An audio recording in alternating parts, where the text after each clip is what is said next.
Peace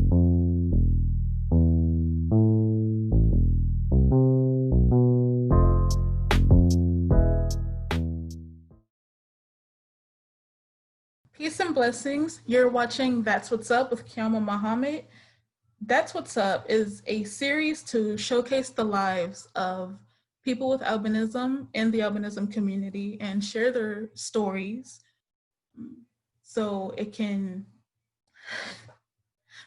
empower others to help them in their own life. And I'm here with my first guest, Brother Chinedu.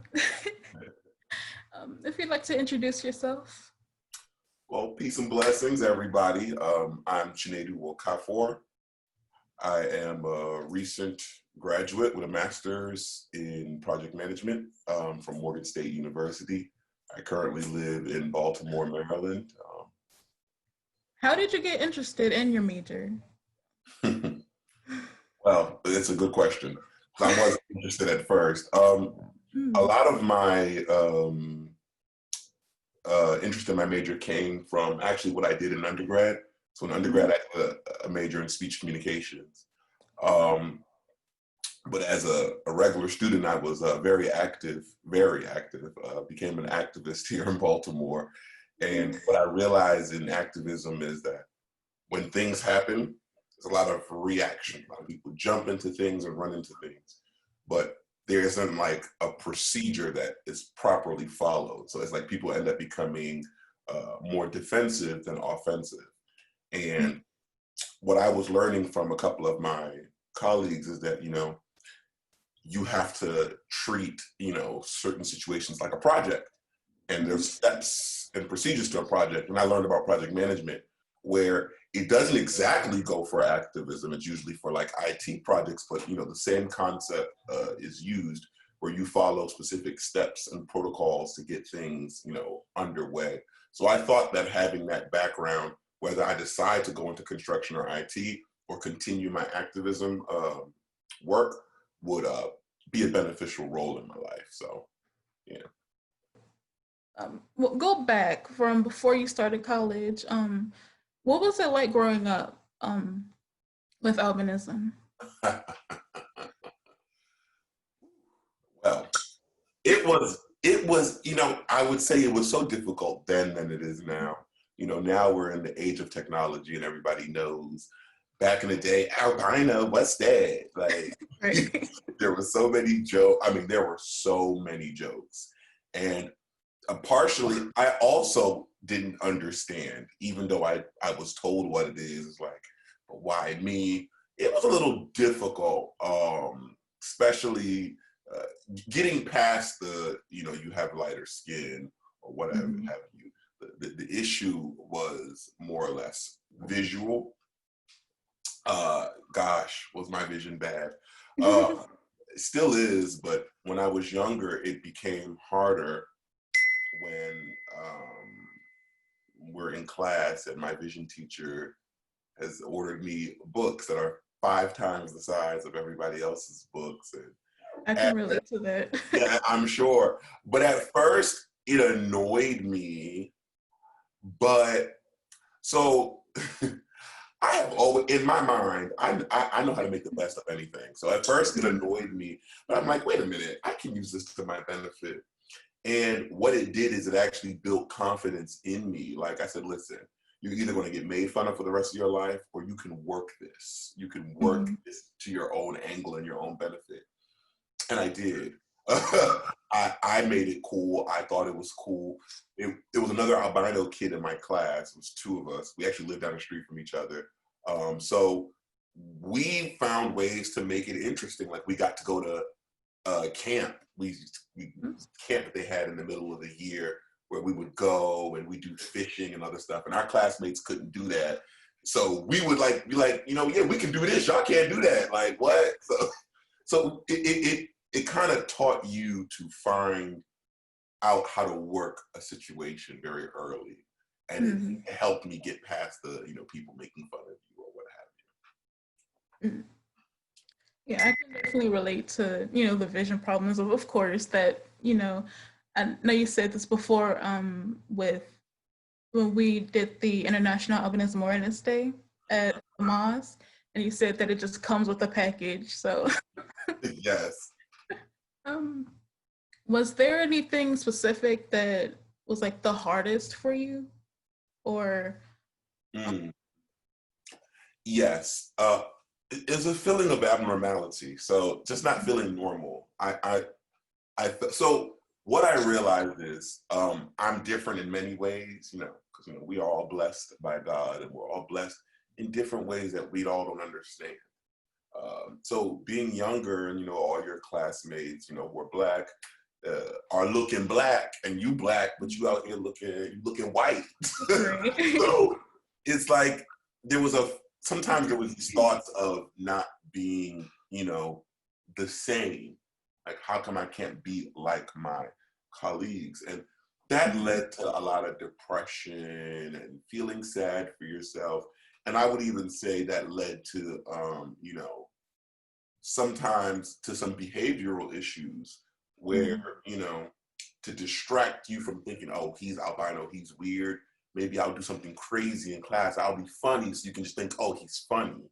So I would get in trouble and all that other good stuff. But what I realized in doing all of that is that in a world where you were made an original, no need to worry why you're not a copy. So it kind of, again, that idealism pushed me into just trying to find a uniqueness in myself, and it worked itself out. God knows it did.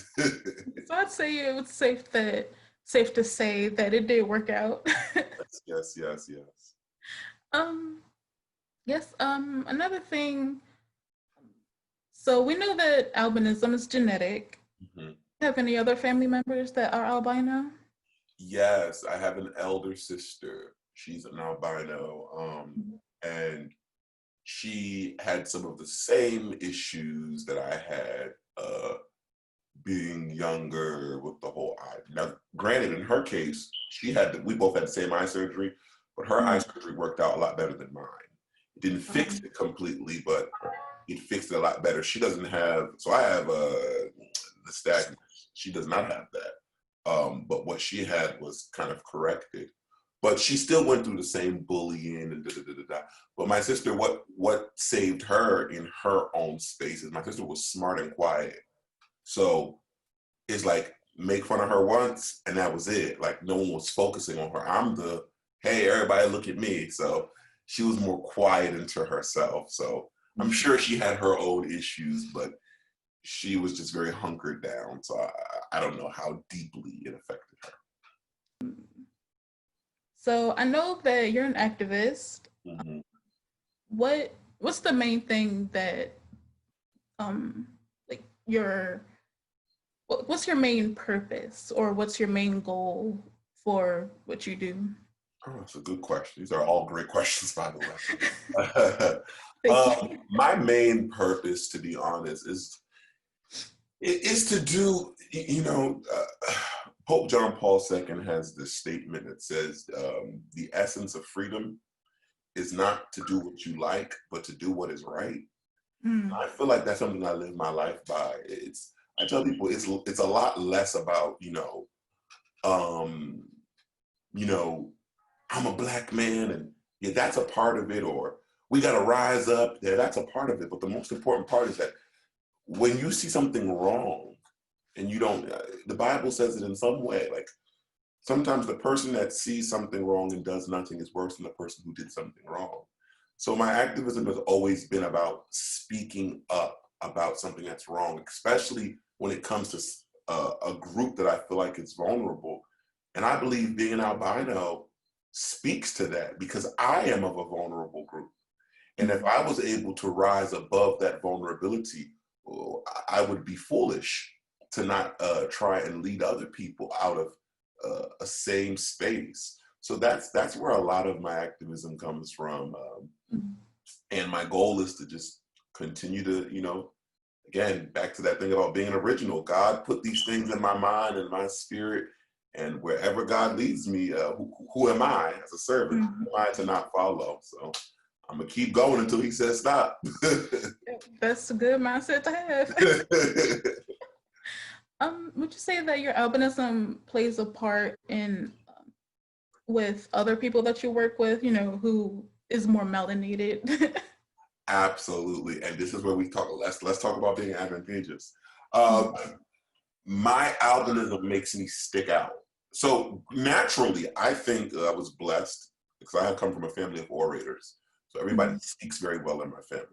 However, if I'm at an event and we're all speaking, because I'm albino, the truth of the matter is if we're at an event and 10 Black people are speaking and I'm the 10th speaker and I'm albino, I will stick out simply because I am the most different looking person.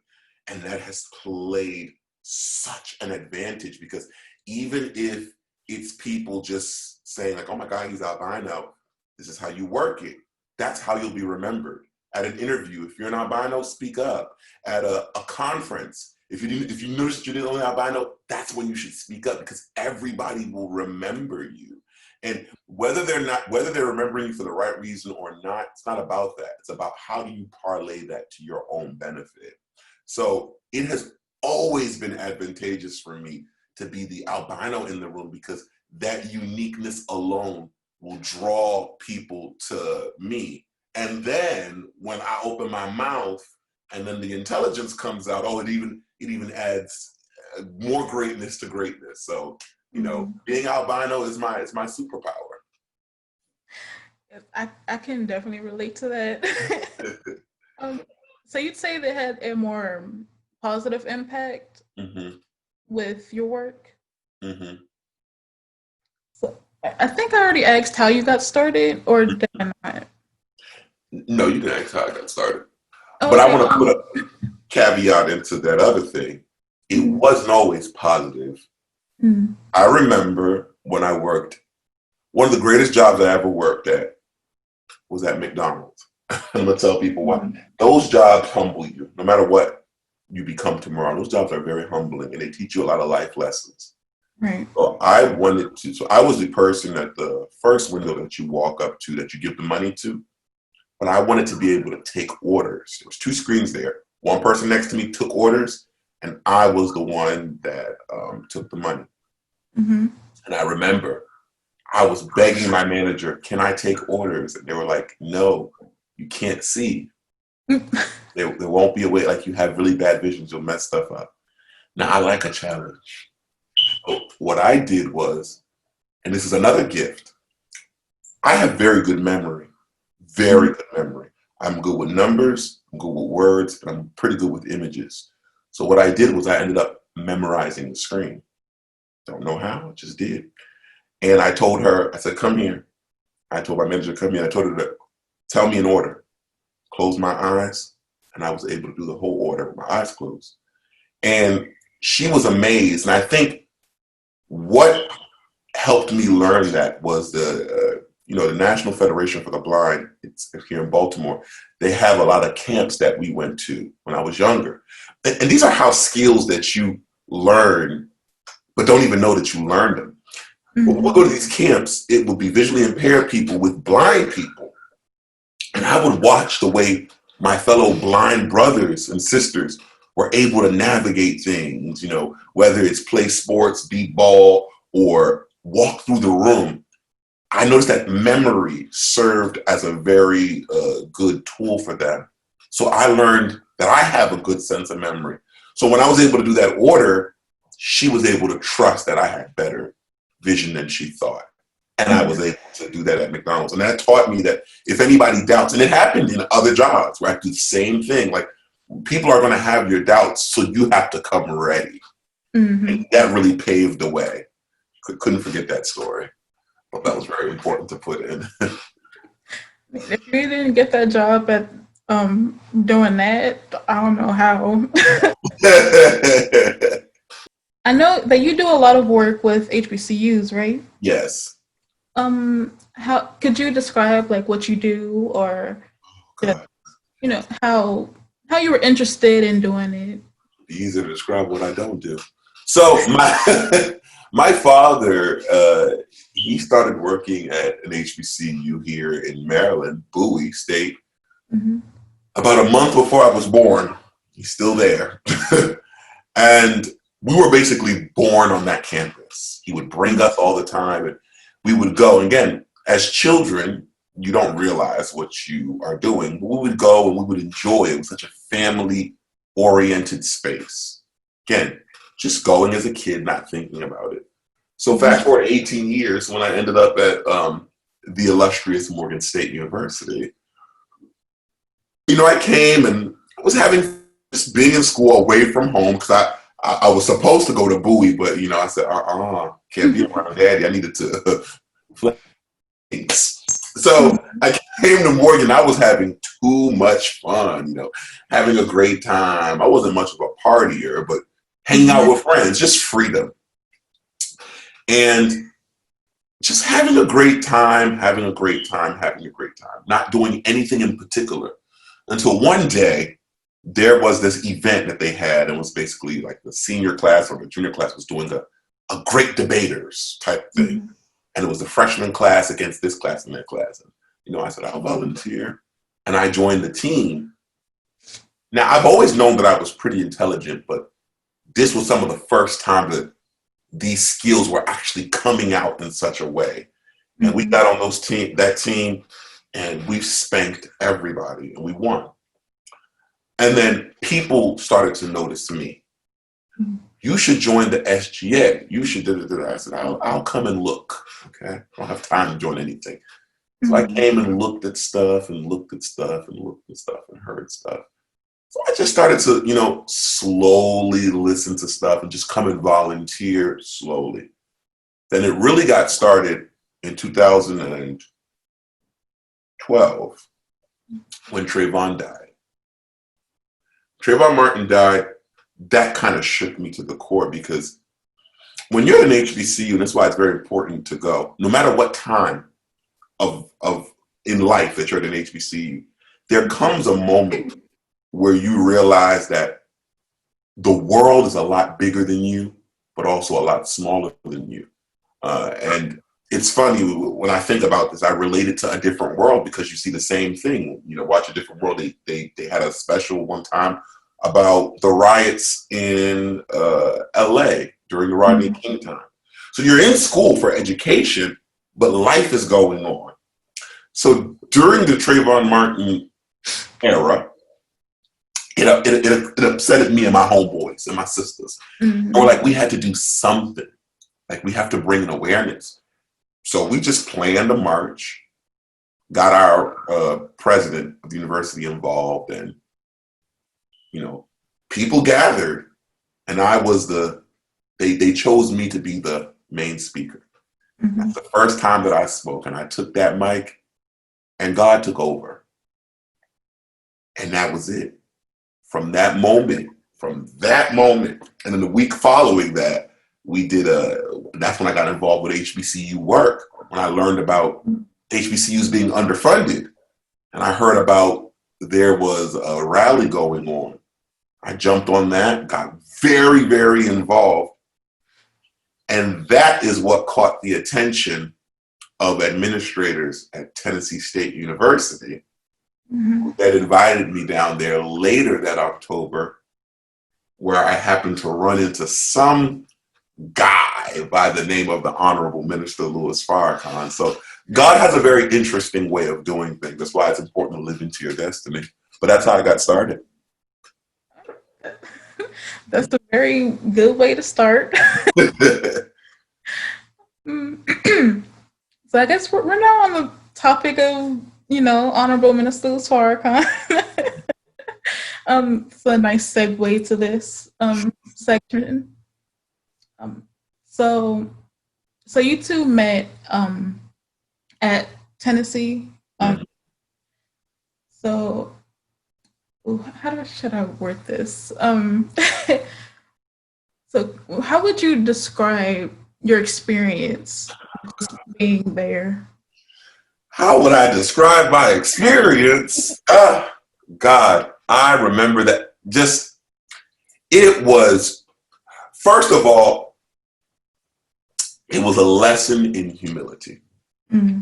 So I didn't know much about Farrakhan at the time. And when I heard about this man, it was always negative stuff, anti-Semitic, blah, blah, blah, blah, blah.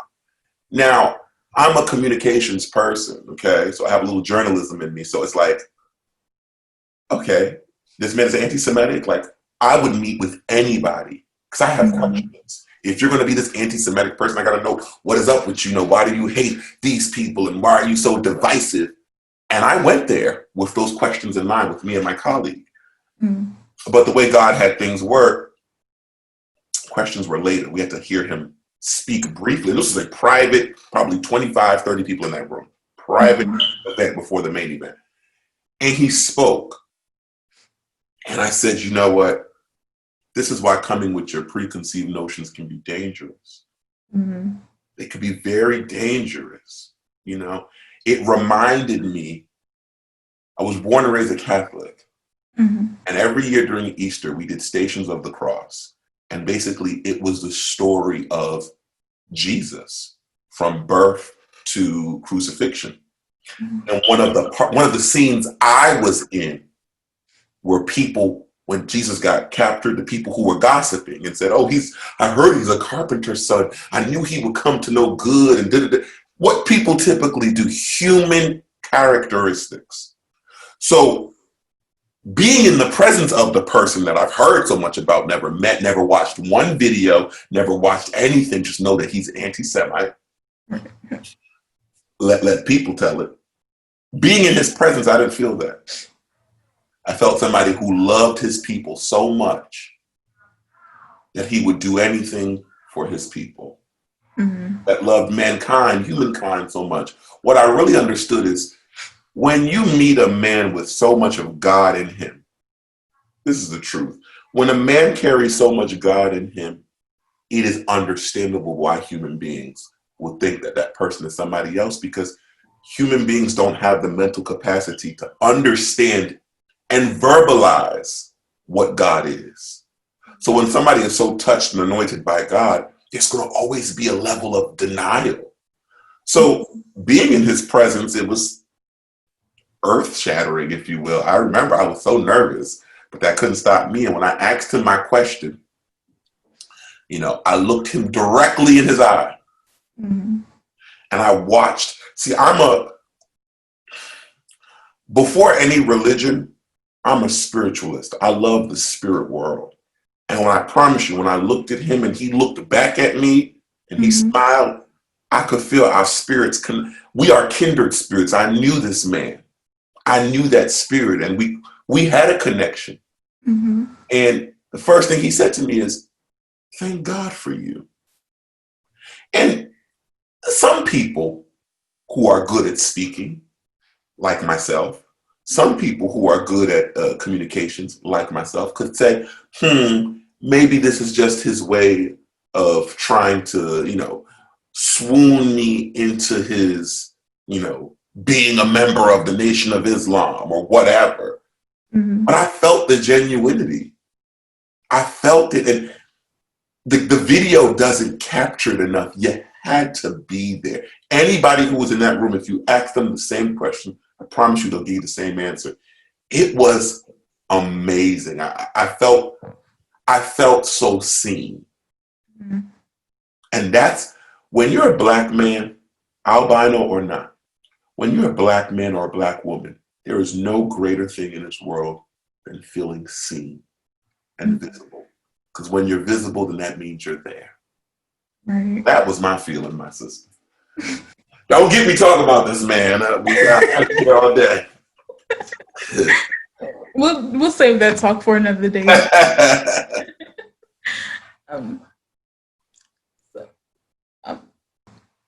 International Albinism Awareness Day. Mm-hmm. When did you first hear about it, or did you already have an idea of what it was, or? Never heard about it, damn. I heard about it from you. Oh. You brought the awareness to me. Oh, that's a new discovery. Yeah, I never knew about it until you brought it to me. And it's funny, since you've brought it to me, I hear about it more often every time it comes up. I'm like, Well, look at that. So I'm glad that you brought that information to me. Oh, I'm glad that I was able to bring it to you. Hello. Were there any words that you like to say for any like younger or just anybody in the albinism community that um, is trying to do something with themselves? Oh, yes. All these are the greatest questions, by the way. Here is the most important thing you have to understand. Find your niche and follow it. The biggest issue that I had as a youth was, how could I be like everybody else? Daddy, buy me the clothes like the regular melanated people in my class so I could look like that black person. Let me not do so good in school so I can fit in with the people who are not doing so good in school. Let me tell you, it's wrong. You stand out. One thing you don't want to do is, again, I don't care what religion you follow, but if you believe in a higher power, period, one thing you never want to do is to go against the makeup, the genetic makeup, the experience that a higher power put in you as an individual. You cannot deviate from that. So find out what God has placed within you, because we all have codes, in my belief. We all have codes built deep down inside of us. It's just we have to experience life to unlock them. And once you unlock your code, stay within that realm. Don't deviate from what is you. Because the truth of the matter is, my albino brothers and sisters, the world has been waiting for your individuality. They've been waiting for it. So when you deviate from it, you keep the world waiting. You are here as proof to the world, not only that anything is possible, but that everything is possible. So it's time for us to step out of the shadows of feeling like a disabled person or feeling like we're less than. And even if we are, by definition of the state, the state may say you're legally blind or that should not stop you. No matter what it is that you cannot do, focus on what you can do. And it's hard. I'm 28 years old. And when I go out with my friends, currently I don't drive, right? I always tell people, I said, I don't drive, but I have the most drive out of everybody that I know. I don't let that impede or hamper on my tomorrow. When my friends are going to DC, I'll do what I need to do to get to DC. Because the truth of the matter is, our journeys are always different, but they can always lead to the same destination. No matter how you got there, it doesn't matter. You have to be so confident in self, because that's the only thing to propel you. Because let me tell you, what you don't know, or if you do know, I'm going to remind you. Everybody has a disability. Ours just might be more visible. Everybody has one. They're hiding it one way or another. So what you must do is turn your disability into your super ability. That's what I do. Going out, protect yourself any way you can. Yeah, you got to use your sunblock when you go outside. But go to the beach. I know I do every year. And do I burn myself? Absolutely every year. But every year I find a new method to burn myself less. And let me tell you, that is the truth of life. How do I make small improvements to get better? Because you can't stop being an albino. But you can find very amazing ways to manage it, to feel great in yourself. So it may sound cliche. It's hard. Don't get it twisted. It's hard. But I promise you, it becomes easier once you accept it. Keep fighting it and it gets harder. Accept it and it gets easier. You start to find, my friend that I told y'all about, young friend who I told y'all about, he had the same problems. He's in LA now. He was in a J. Cole music video. You have to find ways to make it work for you. There's a supermodel who's albino, Sean Ross. I bet you if you ask him his stories, he'll tell you the same thing. But now he's in a niche all of his own. There's not many albino supermodels. So you know what I'm saying? You have to find a way to make it work for you. But it's up to you to make that decision. And if you have confusion, if you feel like you don't know how, I promise you one thing will help you more than anything else. Sit down where nobody is and have the rawest conversation with God. Say whatever you need to say, and I promise you, you will wake up and get up with the answers inside of you. I promise, I do. But you got to stick to it and believe in yourself. Right. I'm going to be taking that to heart myself. Of course, there's still things I need to learn, just with, my organization and just living in general. You got to have that conversation with God and, just learn. So you can, take this moment to shout out anything you want. And we can put, the links or whatever when this comes out. Sure. My first shout out, I would like to first of all shout out to the Honorable Minister Louis Farrakhan and all my people at NOI because you all don't understand the grace that you all have brought back into my life. I know my sister Qiyamah's life as well. And it's so important to have that grace and that reminder. And the truth of the matter is sometimes when you pray to God, his answer comes through other people. So I thank you all for being an answer for me to figure out what my life is, to bring me to this moment, to connect me with my sister. It's very important. So I'm very grateful.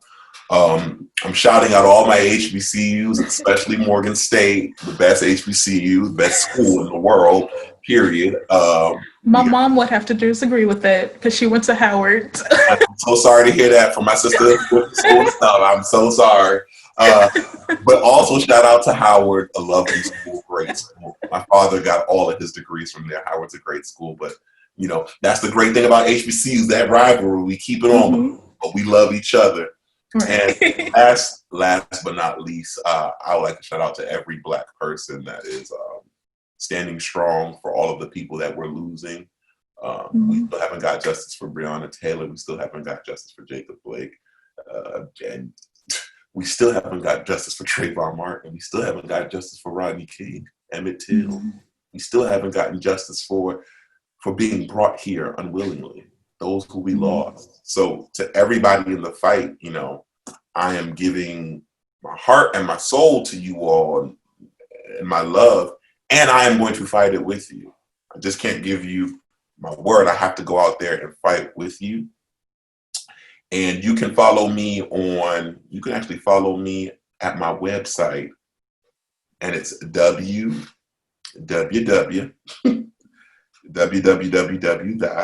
did I say 5 W's? www.thechinedu.com. That's TheChinedu.com to see what I'm doing. Stay tuned. Right.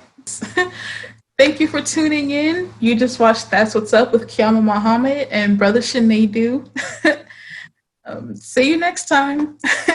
See y'all. Thank you.